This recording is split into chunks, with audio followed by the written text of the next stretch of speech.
Mike Leach we have to lead the show with tonight. Mike Leach is not to be trusted anywhere near the college football playoff. Now, I'm not anti-Mike Leach, but boy, I'm anti-Mike Leach. When he opens his mouth and he starts talking about the college football playoff, only bad things come out.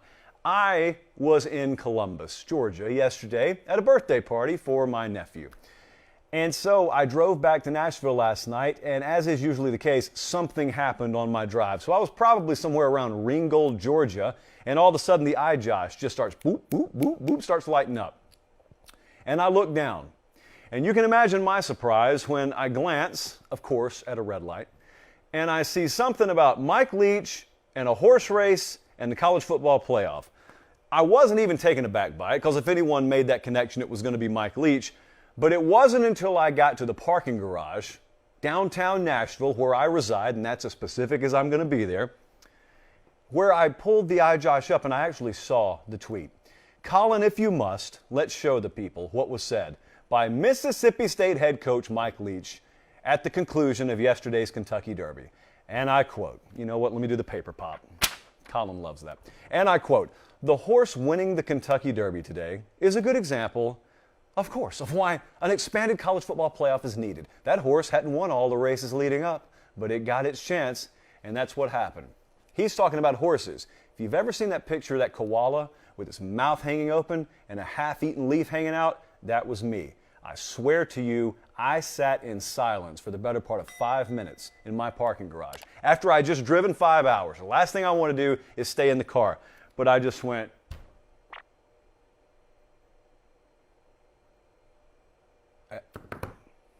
I don't know what to say. So I have 24 hours now. I have something to say at least. I like Mike Leach. You can tell I'm prefacing because I'm about to say some terrible things about him. I like Mike Leach. I loved when he got hired at Mississippi State. He's very colorful. Always like having people like that, because there was this period in the SEC where we went from having a lot of character and a lot of color to it kind of took a dip, but then it came back in large part because of that man, Mike Leach, who is the head coach now at Mississippi State.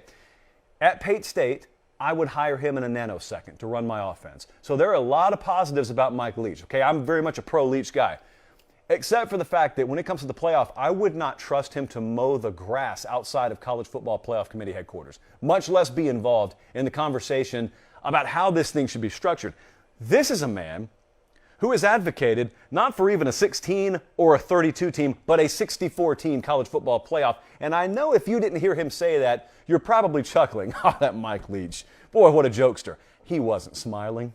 He didn't laugh. He just deadpanned it, as he usually does. And he said, yeah, why not? You know, why not a 64 team playoff? Again, koala, mouth open, leaf hanging out. That's always me when I'm listening to Mike Leach. A lot of you can relate to this. You know, a lot of you out there may not have ever interviewed Mike Leach, but a lot of you have been at a family reunion. Let's say you take your new girlfriend to family reunion, and Grandpa's there. And he's in his late 80s, early 90s. He's got a lifetime of stories. This is a guy who was born in the Great Depression, and he served in Korea, and he served in Vietnam. And you just sit there, eyes wide open. He's got stories that you can only find in your history book. He lived through the space race. He lived through the advent of color television. This guy has got a lifetime of memories to share with you. How he made his fortune, how he met his wife, about his children, and all the struggles that he had growing up. And you're captivated and you're drawn in, but then you know what's always around the corner. Just when Grandpa has everybody enthralled in his life story, he starts telling you something like, but I'll tell you, I think we rushed into desegregating schools a little bit too quickly. And it's like, whoa, whoa, whoa, Grandpa, okay, girlfriend, let's go. Time to go, Grandpa. I'll see you at Christmas. It was fun. It's always right around the corner. Mike Leach is the same way, to much less a degree of seriousness. But every time Mike Leach talks about offense, I'm captivated. And every time he talks about his philosophy on life, quite frankly, I'm captivated. But then Mike Leach starts talking about the playoff, and I try and find the nearest pair of earplugs. Not for me, I know better, but we have very, very new people at the table here, not hardcore casuals. We've got people who just haven't fully formed an opinion on this sort of thing, and if we're not careful, that man's going to convince them that a 64-team playoff or something they saw something with 4 legs accomplish has direct correlation to what should be best for college football. So I want to share with you my own little piece of life advice tonight. I am not in my 80s or 90s. I still, God willing, have a lifetime to live before I can give you a bunch of very, very wise and sage quotes to guide you on your own journey. But I do have one for you tonight, especially college football fans, and if you have made it this far, I assume you are one of those. General life advice. Okay? You can rewind this and play it as often as you need to. I probably will tweet it out later.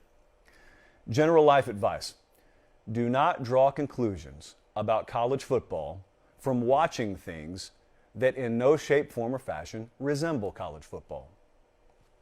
Pause, so we can cut that out, and then I will continue, and I will tell you it's okay to just watch the Kentucky Derby and say, good for that horse. The end. It's okay to watch the NCAA tournament. It's okay to watch conference tournaments in basketball and say, good for St. Peter's. The end. There is no direct correlation with what that horse did yesterday and what the future of Iowa football should look like in an expanded playoff. There is no direct correlation between St. Peter's basketball and what should or shouldn't be available to Cincinnati in any given year. There's just not. There's just not. We're not even talking about apples to oranges. It's like apples to anvils. It's not even close. Not even remote semblance here between one and the other. This is what I have always called bumper sticker syndrome. It exists in great, and unfortunate quantities within the landscape of college football. Bumper sticker syndrome exists. That's the sort of thing where if you just read something really quickly and then you move on, it makes sense, but it bears no shot of standing up to any thorough examination.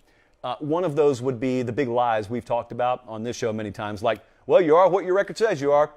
If you watch pro football, that sounds like it makes sense. It doesn't always make sense in this sport because of the difference in strength of schedule. You could have someone tell you, well, a win is a win. No, I can assure you, if you beat an FCS team you were favored by 45 against by a field goal versus beating Alabama by a field goal, those wins are not equal, not even remotely close to being equal.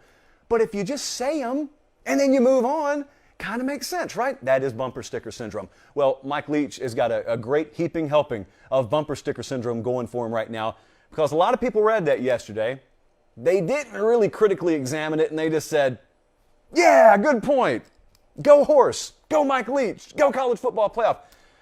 Could I reread you something, please? You know, Colin put up the tweet a second ago. If you're listening on podcast, I just read it one time for you. But could we just one more time? There's the second snap of the paper already tonight. Could we please inspect this? Pull out the magnifying glass. I want you to focus on one sentence very closely. That horse hadn't won all of the races leading up, but it got its chance, and that happened. You know what we're trying to do over here? We're trying to run what we consider the greatest sport in the world. That's college football. We are trying to run something that exhibits the best regular season in any sport, and that's college football. We actually have things with sanctity and integrity about them that we're trying to uphold. So when we apply this backwards logic, we've also got to apply it against the backdrop of what we're trying to uphold right now. Speaking of these races, you know, because even the expansionist crowd out there claims that they love the regular season. So those of you who claim you could get everything that's magical about the NCAA tournament or the Kentucky Derby all of a sudden and put it in college football but keep everything else the same, hey, Mike Leach just mentioned some other races that horse didn't win. Could any of you tell me about those races? You told me about the Kentucky Derby because you watched that, because that's an event that the structure of that sport, horse racing, says you have to watch. Could you tell me about the other races, though? For the St. Peter's represents everything that could be great about college football crowd. Could you tell me your favorite 3 memories from St. Peter's regular season run this year in college basketball? The answers are no and no, because the very thing that you're touting as what could be something to enact change in college football gave you no reason to observe the regular seasons in any of those other sports, which is our entire argument. Anybody who's anti-expansionist doesn't deny that, oh, it would be very entertaining to watch a 12-team playoff or a 16-team playoff. No one denies that. It's entertaining to watch the Kentucky Derby. It's really entertaining to watch the NCAA tournament. But then, when you ask me about the regular season, whatever a season in horse racing is, when you ask me about the regular season college basketball, I don't even have to give you my opinion. I'll just pull up the numbers, and I'll show you what the ratio is to November and December college basketball to March and April college basketball. And I would assume, though I have not granularly gone through it, I would assume that the Kentucky Derby's number it did yesterday probably dwarfs the qualifying races that, I'm drawing a blank on the horse's name. Congrats to the 80-1 underdog, by the way. I would imagine that the number the Kentucky Derby did yesterday dwarfed that.